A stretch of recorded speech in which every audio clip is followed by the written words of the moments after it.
This is an international podcast transmission. Is anyone out there? If you're listening, you've reached the No Fixed Agenda podcast.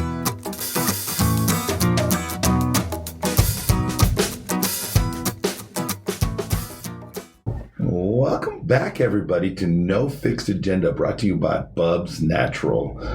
You got your co-host here, Omar Hernandez, and sitting right in front of me is none other than Jeff Stoner. Hi, everybody. Hi, how's it going? So today we have the amazing Tina Domínguez. Yeah. Another episode about social media, and this is the other side, the content creation. Yeah. I love it. The stuff that I want nothing to do with. I got a lot of creative aspects of myself, but content creation is not one of them. Yeah, agreed. I think we're going to talk about, we're going to get into like how she does it and, you know, simple tips and tricks to be able to capture things and camera angles and all that good jazz. But realistically, say that word. Realistically, you know what? You're not my speech therapist, okay?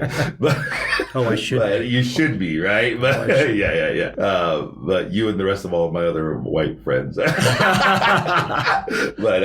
yeah, so she's gonna get into how to capture content, what motivates her to do that. I think there's a whole market out there for people that are struggling with social media, considering that you can't own a business today without doing it, right? Without having social media. Yeah, that's for entrepreneurs that don't like doing that shit. It's like one of the worst, like the last things you want to do is like figure out, you've been working your ass off all day and trying to figure out the content creation aspect of it behind it all. And it's like, oh God, it's just one more thing you got to tack onto it. So it's quite interesting. She does give a few tips here and there, like even camera angles, and you talk about camera language and all that stuff, but it's quite interesting to kind of hear that perspective versus Izzy's take on social media and the analytics behind it, or the grassroots, ground up stuff. So it was cool. It was a fun conversation. But she also gets into like a little bit of the editing stuff, I think. And then I think, so I have zero patience for that, you guys. I'll let you guys, in full disclosure, Jeff edits pretty much every one of these podcasts because... Not pretty much. Everyone. 100%. Oh, 100%. Every one of them. There's no pretty much about it. There's no edge to that whatsoever. And so he 100% edits every one of these podcasts, and she talks about that as well from a content creation. And then she starts capturing this stuff, and it's like all this editing process and the process behind it is so much work. And I think that's the part that deters me away from it. But anyhow, we're going to get into it. We're going to get into how she does this, her passion behind it, and how she came about becoming a content creator from being in the service, which is pretty amazing to hear her story and her journey. The No Fixed Agenda podcast is brought to you by Bubs Naturals. Their mission is simple: live better, longer. Bubs helps fuel people to reach their maximum human potential through supplements sourced from nature's highest quality ingredients, all by giving 10% of profits back to charity. That's right, people, 10% back to charity. Learn more about their NSF for Sport certified collagen peptides and electrolyte drink mix at bubsnaturals.com.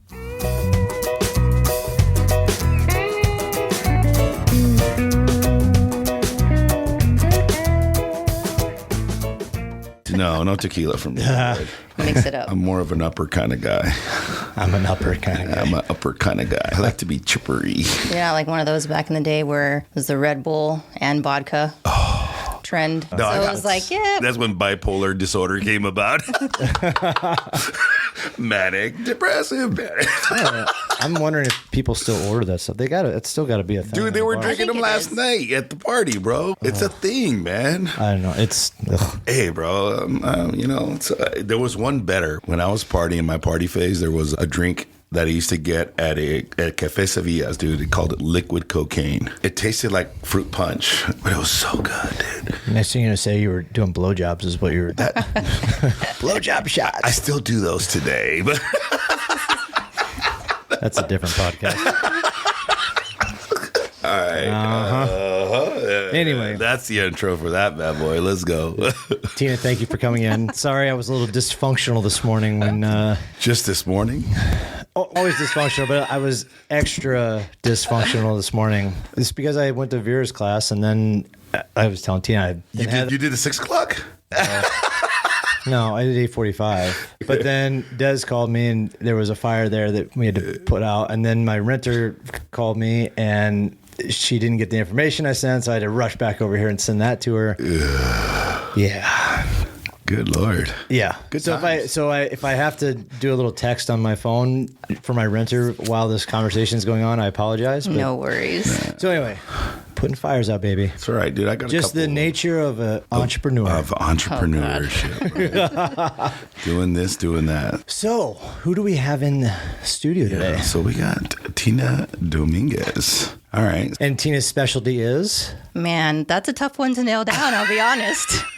All right. I will say, I don't know, photography, videography, like media content creation. But okay. I am a multi-passionate person for sure. And there's a lot of fun facts about Tina that we're going to get into that I kind of know about. Everybody loves Yeah.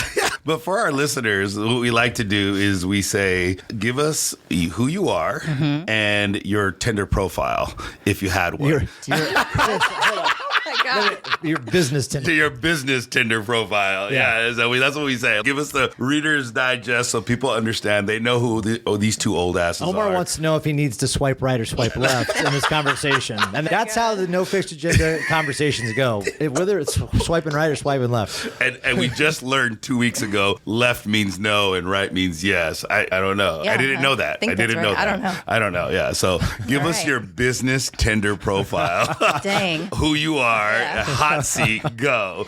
That's also a good question. So I'm Tina Domínguez, as we already said, and I guess my business Tinder profile, funnily enough, I've gone through so many iterations of this, becoming an entrepreneur and doing things. It's changed, but really, like, I'm just someone who like gets their dopamine hits from satisfying curiosity and creating cool shit, and I want to attract people who want to create cool shit too. I like that. But also like connect with the person and tell stories. Yeah. Like on a deeper level, not like just that. superficial. So how long have you been doing the videography and content creation? And did the content creation from into social media and stuff, did that kind of spawn off of like a photography and videography prior to? Yeah. I was actually in the Marine Corps for a while. And while I was doing that, I did like photography as a side hustle because I loved it. It was just a good hobby, but I did a lot of homecoming photo shoots showing the glamour shots. No, I do not like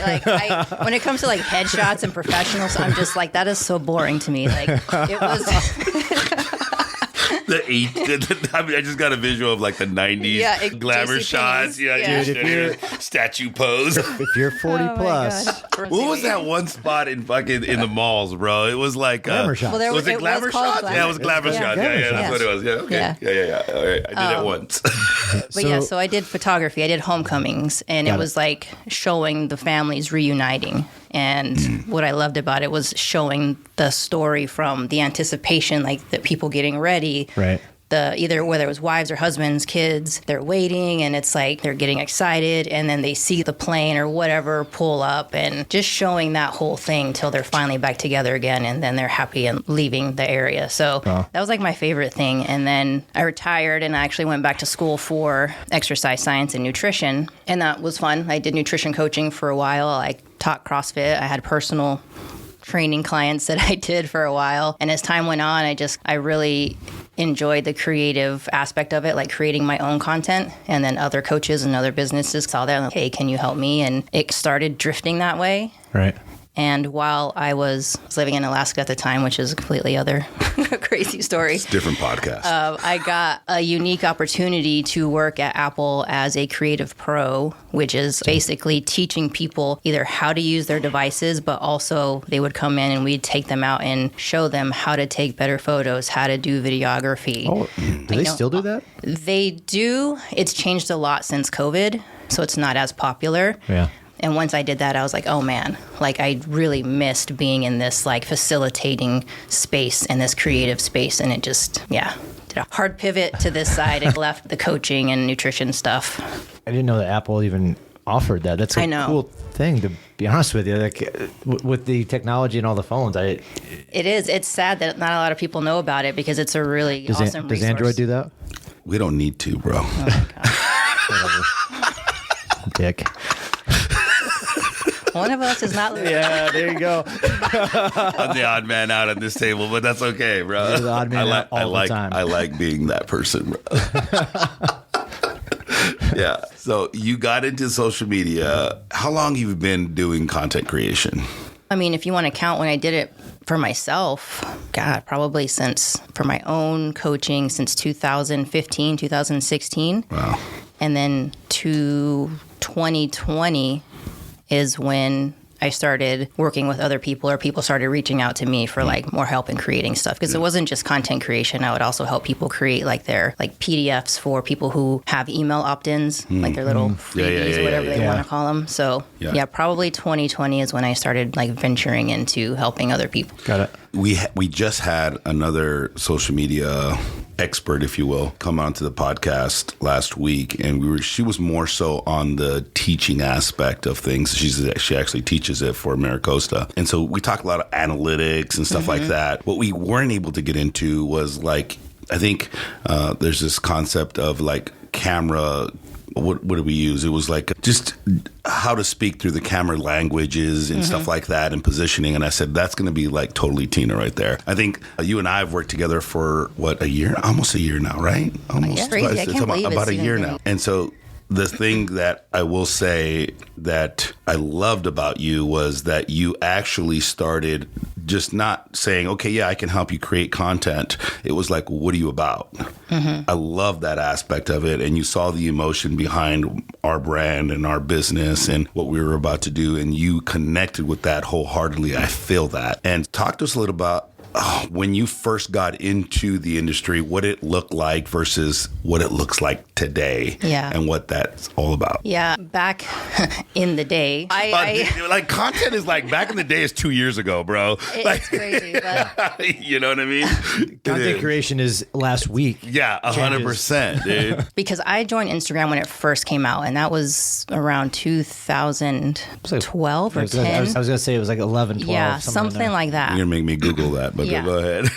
Fact check. It was just like a photo sharing app, blah, blah, blah. Around 2013 is when I noticed a big shift, and it was because somebody told me like about these fitness coaches on Instagram, which I had never seen. Like it wasn't how it is nowadays where random people would pop up in your feed. Right. And there was some people that already had 100,000, 200,000 followers on Instagram. And basically from there till and then COVID helped. There was just a big explosion. Yeah. I guess from the beginning until now, what I've seen is it was quote unquote easier to grow your following. Yeah. Back in the day by just posting and showing up consistently. But now because there's so much, I don't know, I say noise out there because there's a lot of noise. No, noise is the word. Yeah, there is.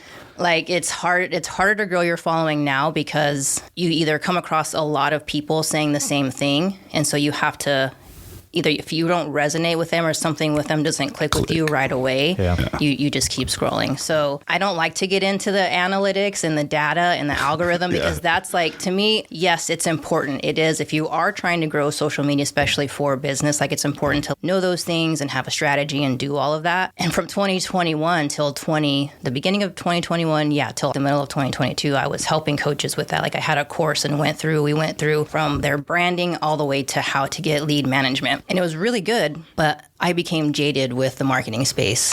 Why? Not jaded. That's the wrong word. I don't know, like more like disillusioned with it because it was very fake to me and superficial. Not everybody, but it was just like I could see like all these health and fitness coaches, they're all saying the same exact thing and they are putting on this face or persona of the perfect life. And maybe some people do have, like, I'm not saying their lives are shit. But there is no such thing. No, but there is no bad life on Instagram. Everybody or social media, everybody wants to show all the good things about it, right? And there's very little of the bad stuff on it. And like you don't want to be that person too who's always, oh my God, woe is me, right? Right. No, exactly. But there was just, I think that the main thing about it that started to irk me, and then I noticed it in my teachings and talking with clients, is I really disliked talking about pushing on people's pain points. Yeah. And then getting on sales calls and being like, you need to, make them feel like why they're so shitty, push on their pain points and make them feel even worse. Let me highlight your fuck-ups. Right. Make them feel even worse for them to be like, yeah, you're right. I do feel like shit. I want to hire you. Like I was like, no. So to me, I pivoted, and it's not as easy by any means. It takes longer. But I feel like when you're marketing, it's more like community care and community, not necessarily management, but you're speaking to your people in a way that is true and honest. And I think about you all the time because you have OTH as the gym, but you're the brand. Yeah. People are attracted to you, right? Yeah. Sometimes. But that's okay because the right people will come to you and the wrong people will go away. Yeah. So that's my long way of saying, do a lot of the old tactics work? They do. I just don't resonate with that. And I also don't resonate with just posting the types of content that triggers the algorithm. It's just like very, I don't know. It's disingenuous. It's really. just kind of. I think and people know when like some of the algorithms kind of change in Instagram because you can see it happening on social media as you go. And because you start seeing different types of posts, right? That one person that's always been like, oh, let me post to the algorithm, and then he or she will do the same thing, but the algorithm changes to whatever. I don't even begin to understand what that's, and I don't even want to begin to understand what that likes, but you see them make a mad shift in their content. Yeah. And it is very not ungenuine, right? It's not genuine at all. I don't think it's wrong to try and post things like that help move along with the algorithm, but I think like staying true to your values, your messaging, and your community and your audience. That's the thing. Yeah, and I agree with that wholeheartedly. It drives me crazy to think. And I'm very ADHD, and you can see that on my page, by the way. But like on the OTH page, you've done a phenomenal job with keeping us on track to the brand and who we are and all that good jazz. What made you want to this is an origin question. I don't know if you have more on this. You want to? No, just keep going, man. Just going, bro. Just keep on coloring. Just keep coloring. Just coloring. I'm the color. So he's the border. I'm the color. Just so you know.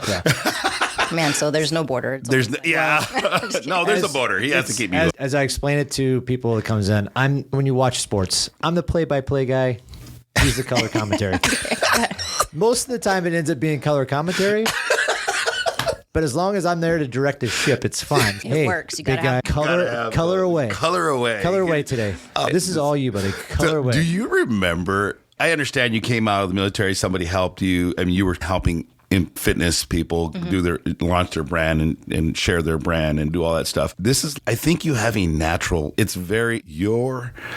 trying to find the words. Your gift is very natural. It's almost to the point where I hated talking to a camera and I still hate talking into a camera. However, when I did it with you, you were like, I was like, this is going to be 100 takes. And you were like, no, just do you. And you made me feel like I was just talking to you. Yeah. Right. And so it came back like the content you put out for those videos came back very natural. And I was like, oh shit, that took like 15 seconds, not 2 hours. Have you always been that? Did you remember as a kid you liked being behind a camera? Or, this is like an origin story. Yeah. Like what made you think that you can get into that? I know you were in the service for, I don't know, how many years you were in the service for? 16 years. Yeah. Yeah. And so thank you for your service. Yeah. All right. Second of all, do you remember having those thoughts as a child growing up? Like, dude, because I knew as a child, I wanted to fix things and help fix people and help people.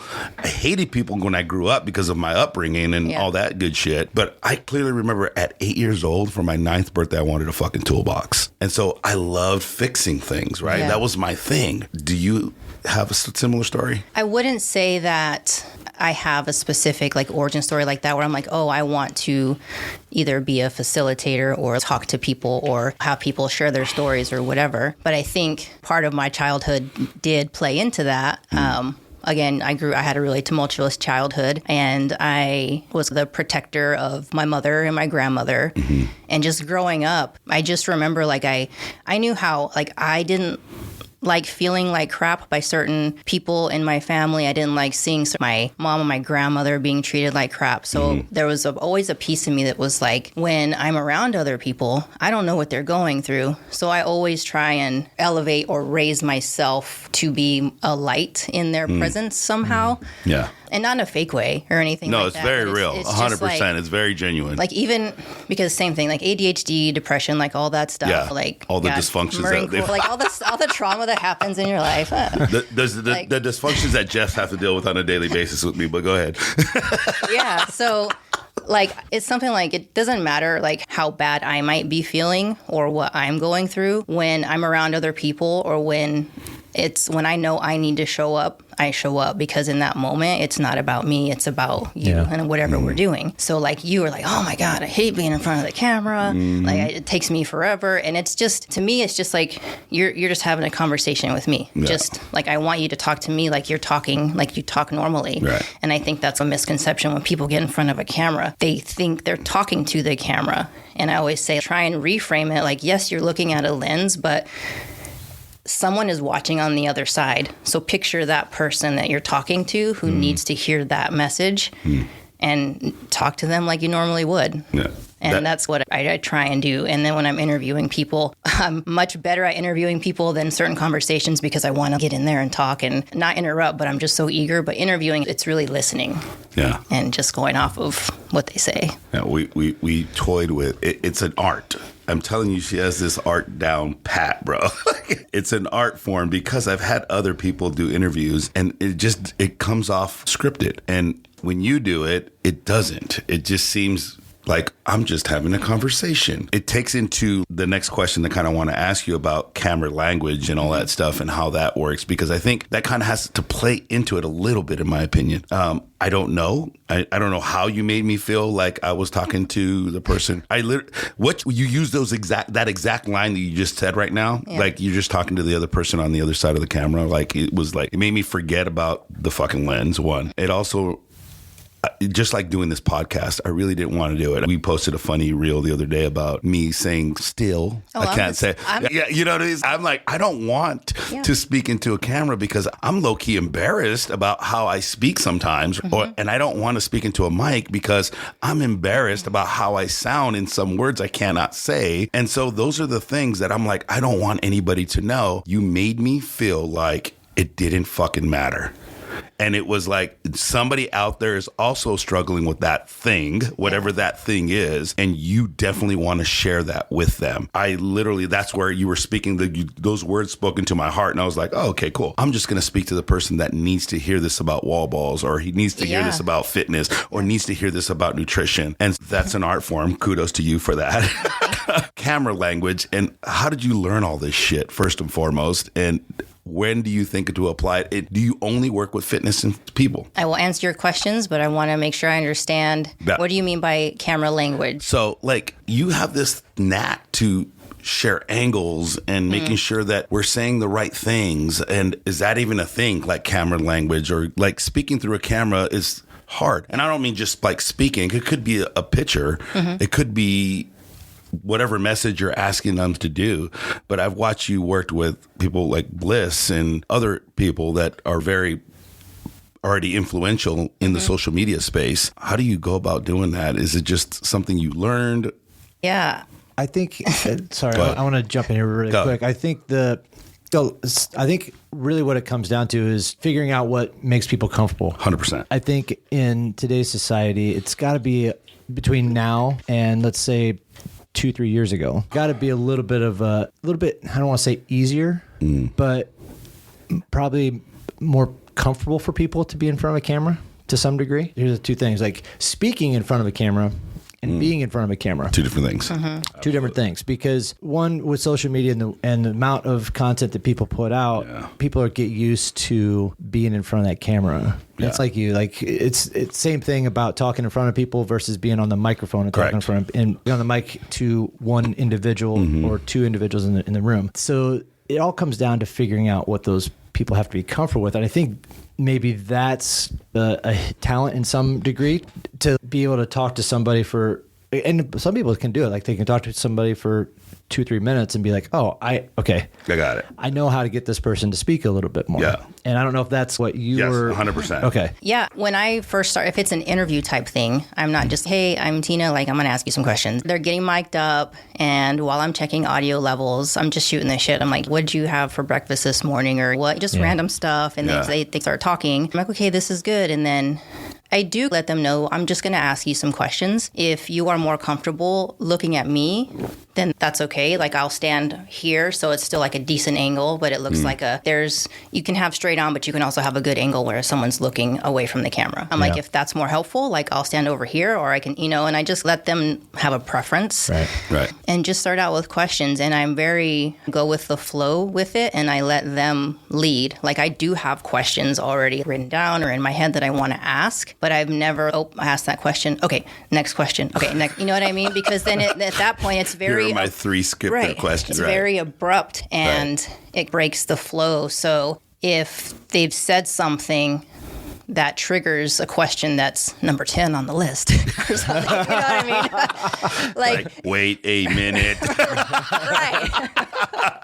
No, it's I do go in with questions, but it's also I listen a lot, and I try and go off of what they are saying and build on that. And then if for some reason we miss something, or if there's something I really want to get that I didn't, of course I will ask that question. But I think I don't know. I'm like, hey, it's just chill. We're just having a conversation. You hit it on the head, and you answered the question that I wanted answered, and you didn't even know you answered it, I don't think. But, okay. But what it is that I think is that you remove the barrier by just getting them talking already. Yeah. And it's just like us when we start recording, like he's already hit recording. We're over here shooting the shit. Yeah. It's already getting the conversation flowing. It's almost like removing that dam, right? That one barrier. And as soon as the floodgates have opened, now you're just flowing. And you have this knack to keep the flow going on that camera, which is pretty fucking cool. That's awesome.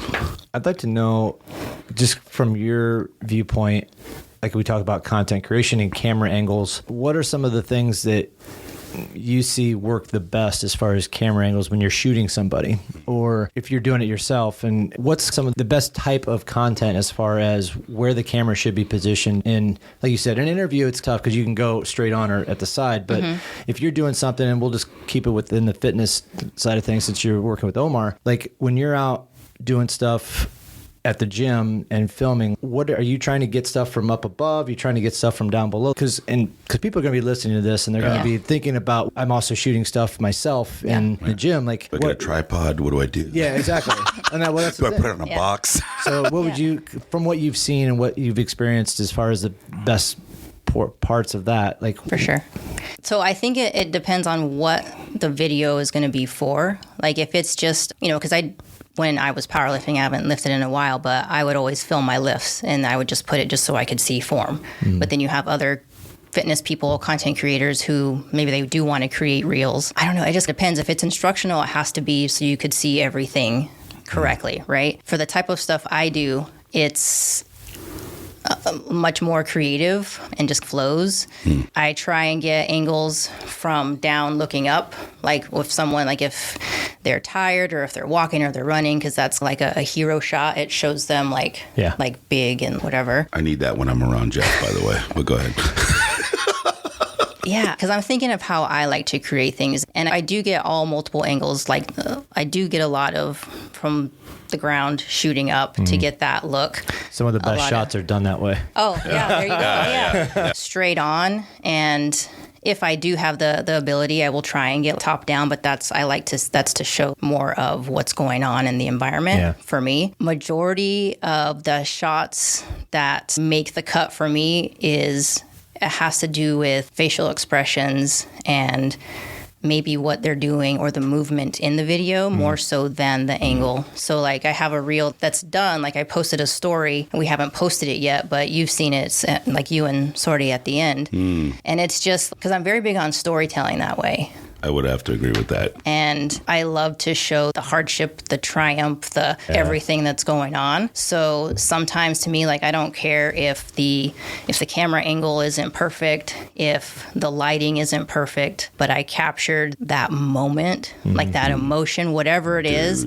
I'm like that's what it's about for me. So I'm not saying that angles and stuff aren't important, but it depends on what type a video, like what outcome do you want from that video? So for the average gym goer, I don't know, just grab a tripod, and set it up and get it's not the same videos of yourself. It's not the same. But I mean, I go back to the Nate post that you created for me. That Nate, and so Nate from our gym, he had a big transformation, and it was like, it wasn't even deliberate transformation. He literally just started working with me, and then 8 months later, he's just now this freaking specimen of a guy. He's like fucking crushing high rocks. And that's not a kudos to me. That's a kudos to his ethic, his work ethic, and his heart, and his like buy-in of what we do. It was, you captured it, and I got to tell the story because I didn't even know you captured it. That's how fucking cool it was.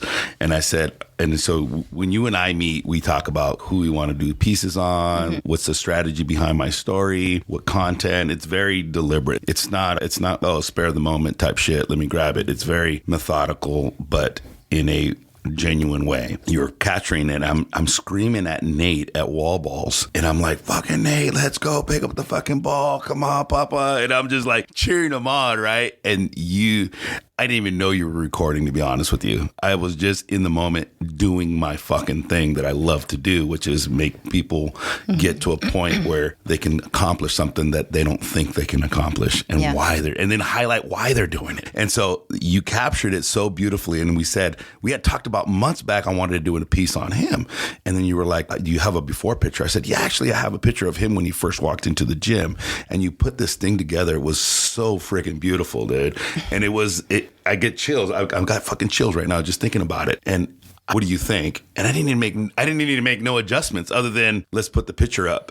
Here's the fucking picture. I love the story, and it just faded into it, and it just shows him finishing his wall balls, him getting hugged by the community, which is what we're all about. Yeah. Why his motivation with his daughters. That were all fucking things that you captured in a 20-second post.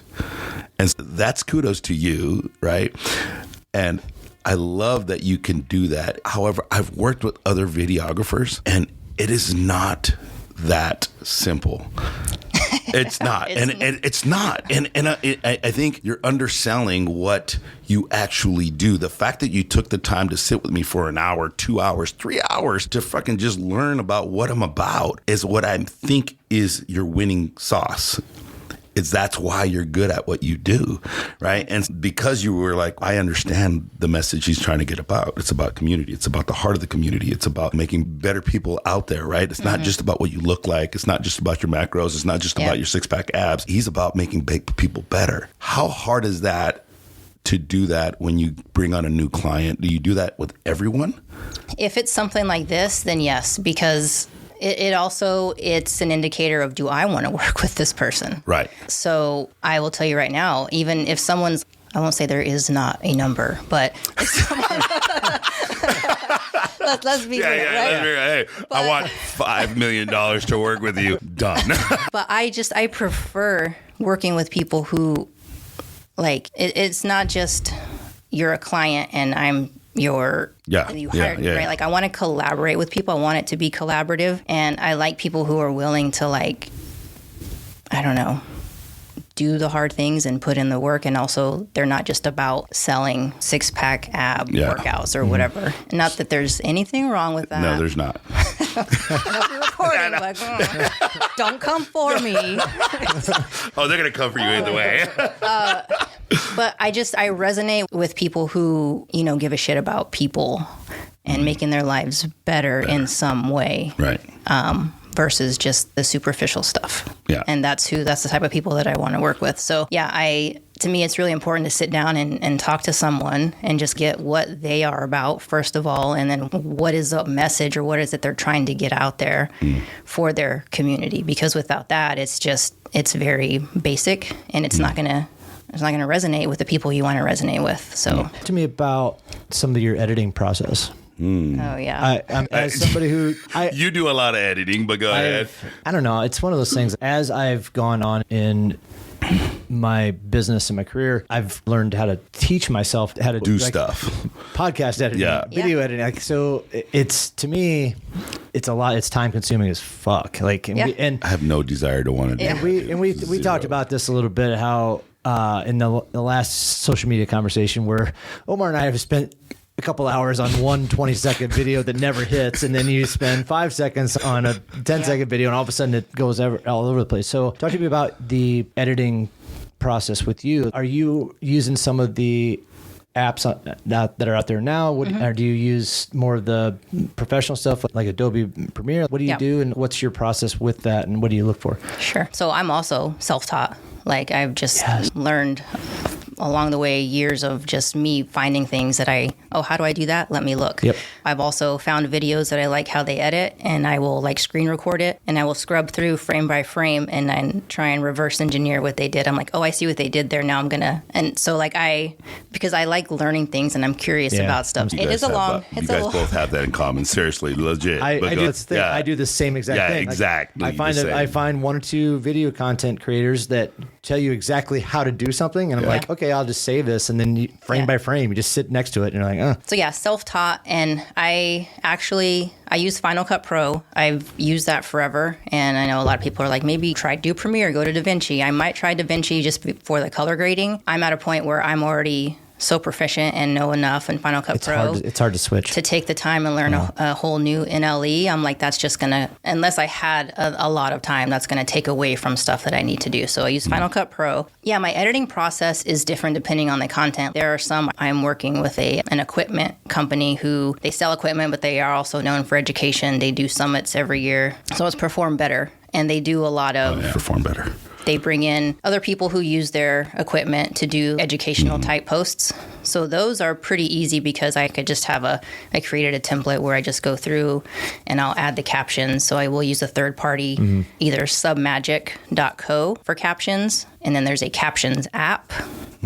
And then a lot of people love CapCut. I use that sometimes. Yeah. But when I'm editing for you or the stuff I do for Bliss or for like other more creative type things, it's all done in Final Cut Pro. Yeah. You use CapCut, right? Don't you? I use CapCut, yeah. CapCut it's actually, for its cost and everything, it's a really good program. Yeah, But there's a lot to it. Yeah. Oh yeah.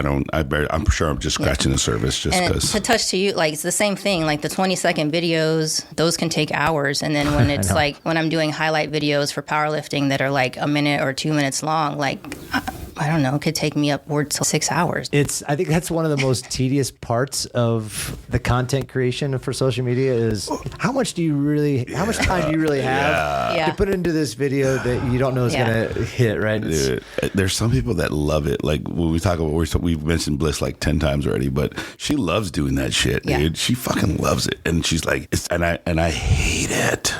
I don't have the time for it. I don't have the attention span for it. Forget about it, right? I got 20 other things that will bring me happiness and joy other than that, right? But anyhow, and it's like the type of content as well. Bliss has her niche down. She has it down, like the same, either working out or posing with a thing over, like she can, and she knocks them out. Yeah.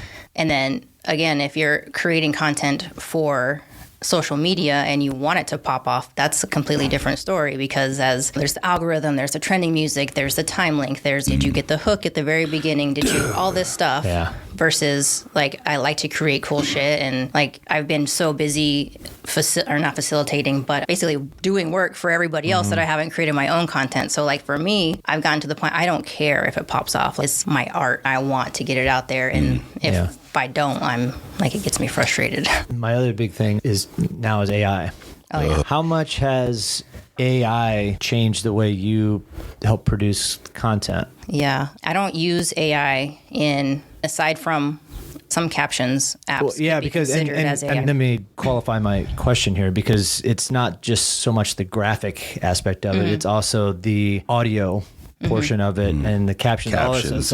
So how has, again, I'll ask that question. So how has AI helped or changed the way you've created the content over the last year, because that's really when AI has really taken off in the social media. I think AI has taken off more so in the last 6 months. Yeah, it's been around for a little bit now, but in the last 6 months, people are really leaning into it.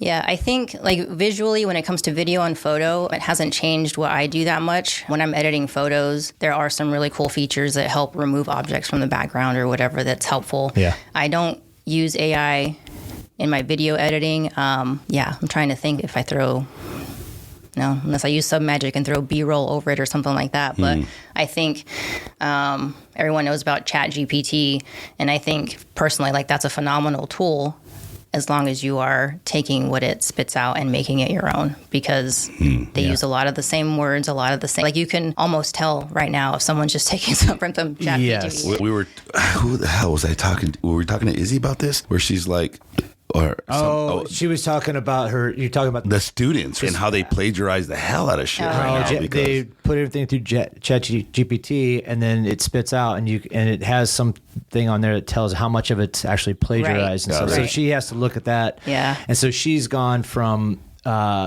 doing something like that to now doing video content, as far as like, hey, this is your video assignment, and do it that way. So it amazes me where AI has scratched the surface on the creation of it. And it drives me crazy because half the accounts now that you look at on Instagram will say are all AI generated, and you don't really know if they're real people. I see it, bro. Make a point about that. So sometimes, like, and this happens unfortunately a lot to photographers. So in Photoshop and Adobe Lightroom, so if you were to say extend the background, or say that you're taking a picture in the background, there's a sky, but you want more sky, and you just add that feature, or if you remove something from the background, that counts as AI now. So it'll say, made with AI, when really it was just you. They extended the background. Wow. You know what? I guess I never thought about that. And that's the frustrating part, because I've had some photographers, they're like, why the hell is this saying made with AI? Yeah. Here's the original and here's the AI. And you can see, like, maybe they just added more sky so it fits the frame or something. Wow. And taking your credit away. I know. So, like, that's one thing that I would be pissed about that too if it was doing that on all my photos. But I think there's also content creators that just lean hard into the AI, and you can totally tell. It's I mean, if that's what they're gonna do, fucking do it. But it amazes me still, like, how much is people lean into the AI stuff when they're doing content. And that's part of it. That's what really drives some of the algorithm too, is how AI plays into it, and it comes down to the music and the AI voices now that are being used and stuff and all that. But I want to just, as we wrap up the conversation here, I'd like to know if somebody's listening in and they're looking into doing more content creation, what are some of your quick tips or things that people, like, just from the most basic things that people would get the most out of content creation? Like top 3 don'ts. Yeah. Really, like, the first thing, because I get asked all the time about cameras, and honestly, it's start with what you have. If that's your iPhone or that other brick phone. The one with the better camera you're talking about? Android? Yes. Go ahead. We don't speak of such things. Like, if it's just your phone, start with that, because you can, this is last year's model, or not the 15, this is the 14, even the 13s. You can do so much with your phone. Start with what you have, because people think, I'm going to get this camera and I'm going to use it, but they don't realize that's something extra they have to carry around. That's another tripod they have to get. They have to learn how to use it if they've never used it. So they're just giving themselves more barriers. So that's the first thing. Start with what you have and be consistent with that. I don't know, 30 days minimum. See if you even like creating content, and then decide if you're going to upgrade to something else. Yeah. And then a little bonus one for that, and you've probably heard me say this a gazillion times, is wipe your lens. Oh, man, wipe your lens. Yeah. Dude, I'm like, you didn't wipe your lens because it's foggy. So I'm like, it's like a habit of mine now. Every time I pick up my phone. I thought about you the other day because I posted something on the story and I didn't have time, dude. I was trying to capture it as fast as I could and I didn't wipe my lens. I'm like, T's gonna kick my ass. But that's one of the simplest things. People are like, my camera sucks. I'm like, did you wipe your lens? And they're like, oh, see all the fingerprints? So that's a little bonus one. God. And then that's really it. Like, you just have to start with. I don't, you know what, that's the beauty of you. We go back to the camera thing really quick. Yeah. I mean, they've made phone lenses. If we're talking about the good phones, the iPhones, or we're talking about the other brand. The more superior brand. Got it. I think that's the beauty of it, is you don't have to go out and buy this $3,000 video camera anymore. Right. Like, dude, most phones now are all about the freaking camera versus even storage, man. Oh, it is, yeah. But do you see as somebody who needs to wants to be a content creator, do they even really need to go out and buy like a nice video camera, or is it something like, hey, you can do everything that you really want from a video perspective on a cell phone nowadays? You can. Apple, they made a movie strictly with the iPhone, which was so you can do those things. There is more knowledge that is required, but if you want to be like a content creator. No, it's a thing. And do things for other people and then start expanding and maybe get bigger accounts or bigger people that you're working with. It is helpful to get the bigger cameras because there is more you can do with the different types of lenses and then the quality of the camera. But you can do a lot with your iPhone or your other phone for a very long time. Yeah. And the thing is, you got to make sure you like it first, because if you buy, like you say, if you buy like that $2,000, $3,000 camera plus the lens, people forget that the lenses cost extra, they cost way a lot. more. And then the memory cards, and then all the accessories you have to get for that. So if you got a $10,000 investment and you don't even like doing that yet, you can't even be consistent with the content you're creating with your phone, then think about that. Yeah, is what I say. So, biggest mistakes you made when you first started? Ooh, that's a good question. With just content creation, yeah. I know you got a bunch of other mistakes, but I do. You and I had a long conversation. We're good. I think in the beginning was relying on equipment. Like kind of like we were just talking about. Like I knew it was something I wanted to do, but thinking that it would be the better lens or the better camera that would make all the difference. But if you don't have the eye, or if you haven't practiced like how lighting works or know how to use certain like settings and stuff like that. So just thinking getting a better camera is going to make you a better photographer or videographer, like that's a big mistake, because there's a lot more to it than that. I guess to expand on that question even, it's like, what's one of the weirdest, craziest, most outrageous things that you've seen from maybe some of the people you've worked with? And I'm not asking for any names whatsoever, but just don't drop my name, but go ahead. Hint, I'm looking for Omar. Is there anything that stands out to be like, what just happened? What did I just see? What the fuck did I do? And I guess I look at it from a mindset of... I can think of one that she told me already. But the influencers in the wild always comes out. That's one of my favorite accounts to follow. Hey, Bliss, if you're listening, I swear to God, I was waiting for you to show up on that shit. So I know that there's got to be something in that mindset that you've seen. You're just like, what is going on here? And why did I just shoot that? Yeah. Is there anything that pops up? And you could say no, but it's always one of those funny things as we talk about content creation. There's some weird shit out there. I can't say that it's like specifically happened to me or I've been shooting someone, but I was it was actually in San Diego, and we were down by, I don't know, some steakhouse by the bay. It was me and another guy. He was the one recording, and he was interviewing our mutual friend, and they were doing a podcast, so he's recording him, and then just some random dude just pops in and goes, hey, and fucks up. No.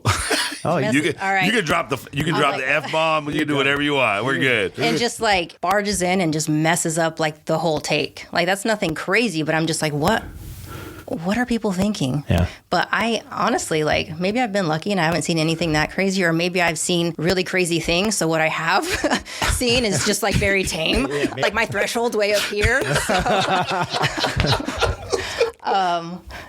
Like I can't. Nothing really comes to mind about like super crazy. Then you're stuff. very lucky. You're lucky. I don't know. I got a little color. I mean, I do have a high like threshold for things too, so I don't know. Yeah, you've seen some shit.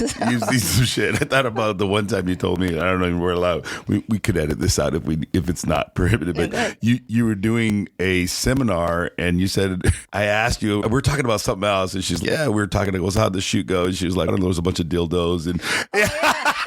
See, like my threshold. I'm just like, oh. She was like, it was a seminar on testosterone. It was like the whole thing was about testosterone. So people were dildo filled table. Yeah. No, like so she was like, yeah, there was dildos all over the place. I was like, what? Because I posted to my story, right? We had a table in the back with our computers and like where we had all our gear, and. What I posted specifically at that time, it was a water gun dick, right? And it was just like laying there, and I was just like, oh, and I casually threw it in there, and then everybody was like, what the fuck is going on? And then I posted like another story, and it's two guys that have these big blown up penises strapped around, and they're sword fighting until one falls off. And then I posted another. So to me, I asked a question again. Yeah. So, you see what I'm saying, dude? And I posted it to my stories with no context, right? No context. And to me, I was just like, haha, like this. Some threshold's high, bro. I'm telling you. And she decided to tell us a story about the guy jumping in front of the camera. Yeah. That's some bullshit, bro. I mean, that is bullshit. I was waiting, dude. Yeah. I had that little jab in there for her, bro. Should I re-ask my question now? I was just like, that's just another day filming. Dildos on the table. Guys with strap on their dicks around. Yeah, baby. And you spout out some guy jumping in front of a camera. Because I was like, that's rude. What the fuck is he thinking? Who the fuck are you? Swinging dicks are not rude. And that, to me, is just, I don't know. Oh, shit, dude. I'm fucking dying over here. Maybe we didn't ask the right question. That didn't register on my weird. Yeah, 16 years in the Marines, bro. I'm telling you. She sees some shit, bro. That's hilarious. That didn't register on my radar. On that note. Thank you for coming in and sharing some stories. Yeah. But not the juicy ones, bro. Let's lead with the dildo story first. Yeah, okay. Next time. Yeah. All right. Before we go. God. Oh, my God. I have to recollect myself here. That has to stay dude, I'm telling you, dude. Oh, man, my head hurts. All right. Tell the audience where they can find you and what kind of services other than just content creation you do provide, because you've done so much for me. I think it's for the people that are out there listening, if you hate social media content creation and you want to make it really simple and meaningful to your brand, Tina is your girl, because she's busy. Even though you're busy, you still make yourself available. Sometimes I do have to wait a couple days or an hour if you're on travel, and you're very forward with me on that. So I don't never feel like you're not accessible to me. Tell them where you can find and all that stuff. Yep. So primarily I'm on Instagram, Tina M. Domínguez. Don't forget the M. Don't get it twisted. Yeah. But the M, bro. People would email Tina Domínguez all the time. And I'm like, I'm sorry, whoever you are, but they're getting all kinds of emails. And yeah, aside from like photography and videography and like content creation, I'll do consults if it is for personal branding, or if people are just starting out and are not sure, like, you know, who they're speaking to or whatever, like building out. Let's talk about your values and your messaging and like all of this stuff to get you started, because there's a foundational piece that's needed before you can I won't say before you can start creating content. The foundational piece is something that's going to help you with the content you need to resonate with the people. So whether it's personal branding type things, again, I said I was multi-passionate in the beginning. Like, I've built websites. I will do like design work for PDFs or flyers or whatever, photography. But yeah, anything personal branding, content creation related is where I like to live. Thank you for coming in. I appreciate this. No, thanks for having me. Thank you so much for coming on the show, Tina. Appreciate you having you here. And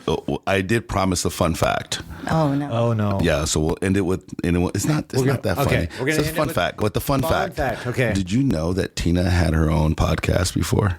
Oh, yeah. No. Yeah, fun fact. I've done, all this stuff here. I do, yes. I do all the creative stuff. Fun fact. Trust me. Jack of all trades, master of a couple. But that's a fun fact that I promised I was going to share with you. But thank you for coming on to the episode and sharing your story. Yeah. And reach out to her if you need some content. Thank you. Appreciate it. This has been an international podcast transmission of No Fixed Agenda presented by Bubs Naturals. You can rate, review, and subscribe to our podcast on Apple, Amazon, Spotify, or wherever you find your favorite podcast episodes. NFA, over and out.